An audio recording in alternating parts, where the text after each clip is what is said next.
Hello, Annabelle and Sarah here from Navigating the Shift, and impeachment is happening at the moment. Oh my goodness, the Dems are so excited, and we seem to have such polarized views out there in the world. You've got those that think this is going to be the greatest punishment, and others are just like, why are you getting excited? Or you'll get those that are fiercely against it. Yeah, it's completely polarizing. It is. It's ridiculous. Yeah, I think like someone I was talking to was just so caught up on how the mainstream have been running this over the past 3 years, and she was getting more and more rude. This is someone that I know very well, and I was going, you're talking so rude to me, and she just kept going. Rah, rah, rah, rah, rah, rah, rah. I said, I don't understand. I would never talk to you in that way. Rah, rah, rah, rah, rah, rah. She just wasn't hearing me at all. She was on her little rant, exactly the same as what's coming out of the television. Exactly. It really is Trump Derangement Syndrome. He actually tweeted that one. I was like, yeah, there we go. A little bit of truth coming out there. Yeah, I have somebody who I've known a long time, who I'm very close with, who's very, very political and very democratic, and was, we had a conversation a week and a half, 2 weeks ago, something like that. And she asked me if I was following the impeachment. And I said, yeah, a little bit, I don't do it too much because it's so annoying. But I said basically that I can't speak to his intent. Did he say, I want these people investigated because it was good for our country or for his own political means? They don't have proof of that. That's what I said. And she said, oh, the right-wing propaganda, it really works well, doesn't it? Or something like that. And I just went, wow, that was so, it just felt like, oh, what an idiot you are. You fell for their trap. Right. I was offended. It was offensive. And what I found with this person historically is that when we bumped into little things like the Pizzagate thing, which is true, it's very near there, that at one point something happened and they busted a guy because they found the pizza code words. And she said, oh, Pizzagate was real? And I said, evidently. And it was just one step, turned and walked out and went into a different room. It's unbearable. It's unbearable. Yeah. And I'm sure she has no memory of that. And she must not have the memory of our conversation about the impeachment, because she sent me her several emails showing pictures of the posters.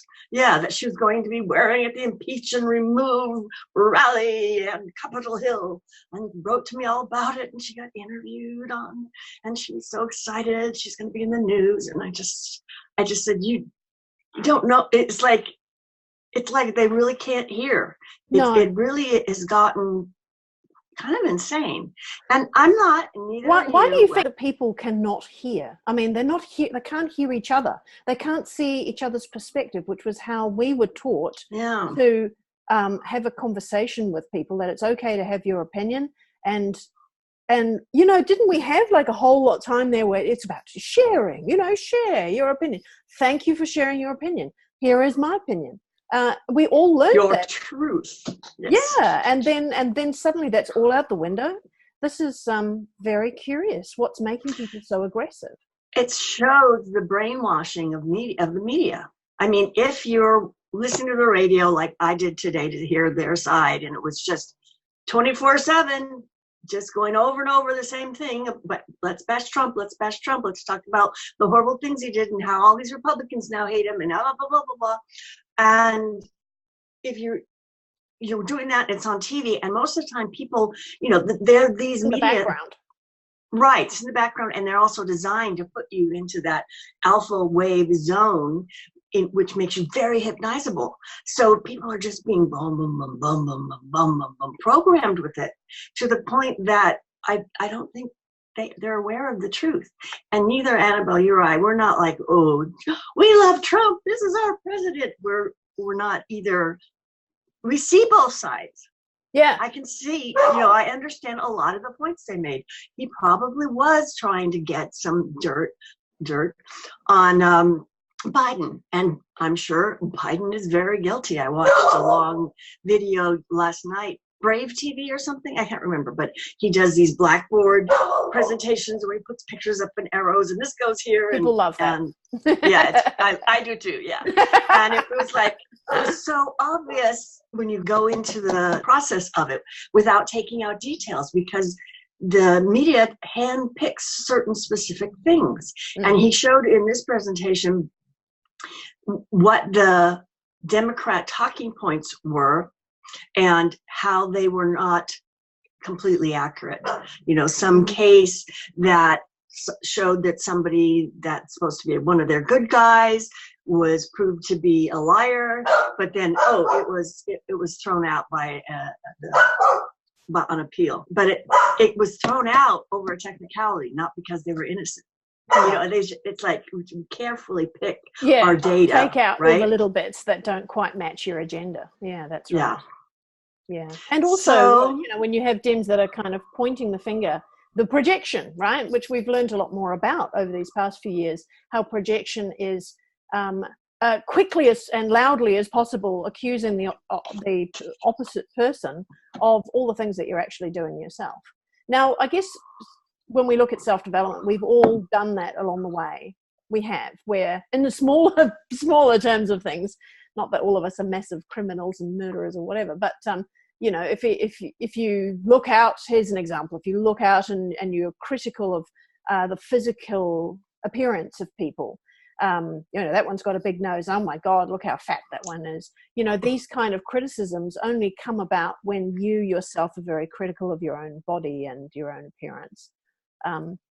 So it's that whole idea that if you point at somebody with one finger, you got three fingers pointed back at yourself.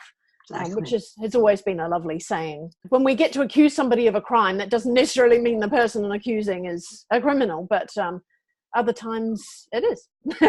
And it's called projection. So we're seeing a lot of that lately, aren't we? Yeah. I've mentioned this before on our channel, but I think it's worthy of being repeated. This exercise that I've done occasionally, where if you're going out in public, if you're going to the doctor's office or to the pharmacy or to the shopping store, grocery store, shopping, whatever, is to really be conscious of every tiny little judgment you make of people around there. Like, oh God, he's driving so slow. He's such an idiot driver. Little things. And idiot will be the word that repeats in your head about lots of people, which means it's pointing to you as well. Yeah. Yes. And so for the second half of my 2 hour about outing, I said, okay, I'm going to try to keep that under wraps, because I was really surprised at how many little tiny judgments I was making. And I said to each person mentally, may you have joy in your life. Each person I saw. And all of a sudden, all these idiot people who kept blocking in front of me and making me having to stop, and not paying attention to what was going on around them, started just to open up, and the flow moved and my mood improved dramatically. If you don't want to do the judgment thing, try doing the looking at each person in their eyes and just trying to see them with joy and love in their life. It's a life-changing experience. And the other thing is, people get much better looking when you do that. Yes. Well, that's my exercise as well of beautiful. Just say the beautiful. Look at each person and say beautiful. But after a long time, I found that after maybe 2 or 3 days, you really did see the beauty in each person. And there were no ugly people out there. So it's your creation, isn't it, really? And or trying to find something on them that you think is attractive or beautiful. I also noticed once that, or it just clicked to me, I've noticed it several times, that when I was feeling good about myself, feeling kind of, like, hey, I'm looking pretty good today, I'm kind of doing well in my life, people are really attractive. And when I'm feeling like, oh God, I screwed it up again, I'm no good, I look like a mess, I'm too fat, whatever, they're not attractive all around me. So what are they? This is where you come back. I know we've got a lot of politics and stuff to go through, but you and I were talking the other day about the senses that, what are you looking at? Are you looking at a green leaf, or are you looking at the green because the red is absorbed, or how does that work? You know how that works. Yes. Is it the opposite? Is it just everything in the world that can absorb or reflect back on whatever our thoughts are, our emotions are. So the idea is with the way sight works is light bounces off of something, certain frequencies, spectrums are absorbed into it, and certain other ones are bounced off. So when you look at a green leaf, it's green because the green bounced off of it and the red and others absorbed into it. So is the leaf really green or is it red? You know, it's kind of semantics, but kind of understanding that's applying that to how you look at the rest of the world and a more of a philosophical idea, not just science and light. How possible is it that what we're looking at is kind of like the opposite of what it really is in a lot of situations? Yeah. I remember when I was 9 or 10, I started going horseback riding, taking lessons on the weekends, and I fell in love with Bugs Bunny. God, I thought he was the best horse ever. Wow. He was called Bugs Bunny because he was white and he had these big long ears that would flop around. He was the dorkiest horse, I swear. But at any rate, when I learned, and that's at some point, that's when I learned about what we were seeing, I sobbed because I'd never actually seen Bugs Bunny. I'd only seen the light that reflected off of him. I was so upset. Oh, poor little me. What does love do to you when you're 10? Well, what does love do to you any age, really? Yeah, I guess. But we sort of start to learn to control those things. You know, it's like, oh, don't be silly. That's what sight is.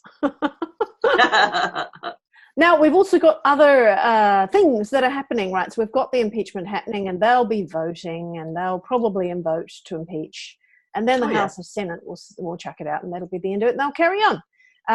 But what else is going on? So another thing I noticed is that there have been a few Democrats that are literally switching parties. They're not just not voting for impeachment. They actually want to switch to the Republican Party. That's a bit of a shocker. Yeah, I was surprised. Yeah. There is a petition currently in the White House petitions section to impeach Pelosi, which needed 100,000 signatures to be taken notice of, but actually now has 285,000 signatures. So that's interesting. One thing that came up, we talked about 1 or 2 weeks ago about Qatar, the contacts in Qatar, this very strange article that was pointing to Ilham Omar about the possibility that she was a Qatar asset, that she was working on behalf of Qatar in the US Senate. There have been two things that have come up recently. One in Reuters about Qatar donating $1 million to the Clinton Foundation. Of course. And Qatar donate, and also a thing that was in Washington Examiner about Qatar donating to USA universities on a very large scale as well. Interesting. We shall watch what happens there. Who knew Qatar was such a force? It's before the Ilham Omar strange article of pointing her out. We never ever heard about Qatar. There are other Middle Eastern countries, but not that one. Very curious. It is. It's a sleeper, sneaking in under the radar. Vatican as well, interesting things. So Vatican officially now recognizes the State of Palestine, not the PLO, but the State of Palestine. Also they're removing the secrecy for child trafficking priests. Yes. So they can't keep it secret anymore. That's it, which is the Pope. That's the Pope's decision. Now, lots of people have bashed the Pope simply because of the organization that he runs. But I'm not so sure. I don't feel bad vibes from him quite as badly as the rest. I feel like he chose not to live in the big papal palace, possibly to avoid being assassinated. He's done a lot of cleaning up of money laundering within the Vatican Bank. He had George Pell, who is the Australian cardinal, put in charge of finances and start investigating money laundering and strange things going on in the Vatican Bank. And what do you know? He gets pulled out and taken to Australia and accused of, sexual predator kind of behavior, and now he's in jail.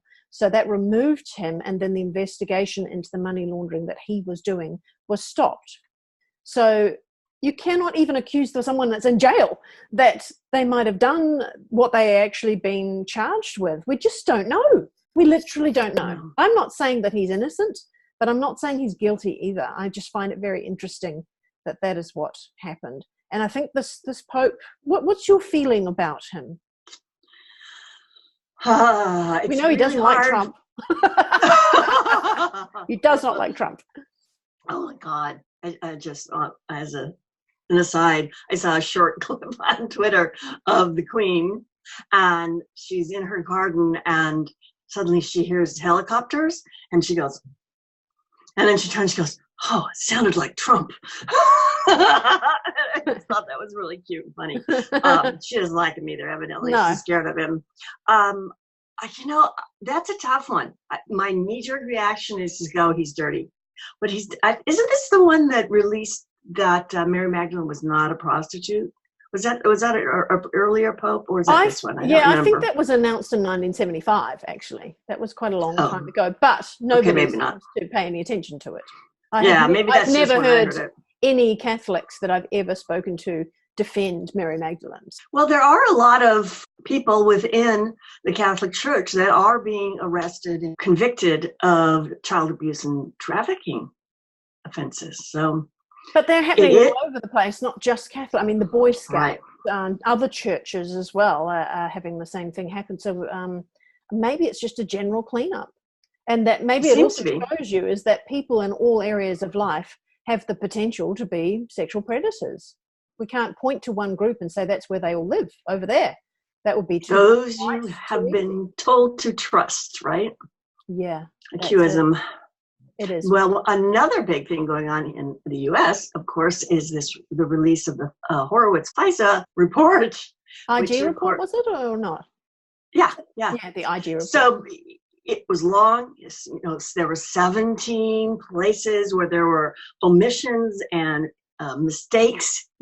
Like one of the persons, Carter Page, that there was an email that said that he was working as an asset for another organization, one of the alphabet letters in this country, which meant he had reasons to have contact with Russians because that was his spying work. But they just changed it from he was an asset with this other agency to he was not an asset to another agency. Little things like that, which aren't boo-boos. That's a deliberate shift, like that film of the war going on in Syria, where it's really not. It's a Kentucky gun show. It was deliberately manipulated, the video. It wasn't just, oops, we grabbed the wrong one. Yeah. So, of course, the IG report is that's not who goes after the bad guys. That's what we have Huber for, right? And evidently there's a lot of activity going on over there. So that'll be interesting when that comes out. But various people who were involved in the FBI, and the IG report is just investigating FBI, and they don't have look at any other agencies. So like Brennan and most notably Comey being interviewed, and people are coming out a little bit more aggressively toward them. He said, here's what you said before, and here's what the Inspector General said.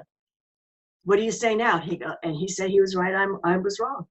Mm-hmm. But I didn't know then that this was going on. That's the big thing. I didn't know that was happening.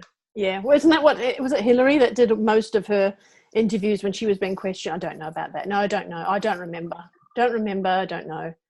Is that a legitimate answer? Are you allowed to say that? I guess you have to say it if that's what whether it's true or not. Well, it's a good way to bluster and get around having to answer, isn't it? Yeah, I mean, you're not under oath for an interview, right? Mm-hmm. But I think it's going to come down. It's going to start. I think the arrests are going to start happening pretty soon. Well, they'll have to turn it around, don't they? Do you think it's soon? Because I would have thought that once we've got through all the impeachment and it's passed the Senate and it's been chucked out and we get back to basics again, that everyone's going to turn to the Dem Party and go, well, what now? What are you going to do now?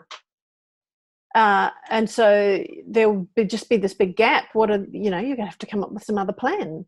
But in that time is when these investigations around them is going to start happening. I mean, I know they're already happening, but I think it has to be a certain amount of time. You can't, for example, right now, if the impeachment vote is happening right now, that now is not the time to release news that you've just been investigating a high-profile Democrat and they're accused of a crime.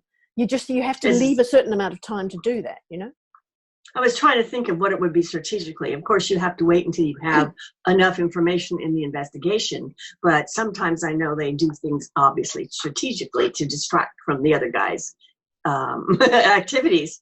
So is the strategy to, when he's been impeached and everybody's like, then they say, well, look what else was going on here. After it's passed through the Senate, that has to happen next, I think, and then they'll just that's going to happen, and then after that, But we've been waiting a long time, so I guess that's pretty soon. Yes, I see what you mean. That's true. What about tech, advanced tech? Now we have talked about Looking Glass already, which was interesting. We found more information on that because I was only talking about one interview. Now I found a very interesting one. It's a 1 hour documentary, sort of like a connection of information by a citizen journalist around the Looking Glass. And he's found a number of interviews. 2 of them are from Project Camelot, admittedly, 2 very different kinds of people. But he's found other information. It looks like even photographs, whether they are CGI animation or whether they're actual photographs, I don't know. But he's also connected it back to the Looking Glass, the fact that Q talks about Alice in Wonderland a lot, and that both of those books, Through the Looking Glass and Alice in Wonderland, were both based on a little girl called Alice Liddell. And that even Trump at one point said Little Adam Schiff, which we don't know what that means, whether it's connected in or not. But these things seem to keep popping up, joining them all together. All we can really do is watch and see how the threads connect. One day we'll probably understand a lot more than we do now. Yeah. Amazing Polly had another funny one. It was talking about how, Taylor Swift was talking about how dreadful it is. Somebody's bought her catalog, funded by George Soros, is what she very specifically said. And it's not fair, and she can't, choose for herself what she wants to do with this catalog. And we thought that's just totally weird, because if you don't own it in the first place, then why would you complain it's moved from one owner to the next? That's a bit like an artist who sells a painting and then complains that it sells to somebody else. I don't understand what the problem is there. But then Amazing Polly was putting in, she called it Just for Fun. It's really out there on a tangent, but it was talking about maybe this was actually an announcement that George Soros is going to have another go at the British pound like he did before.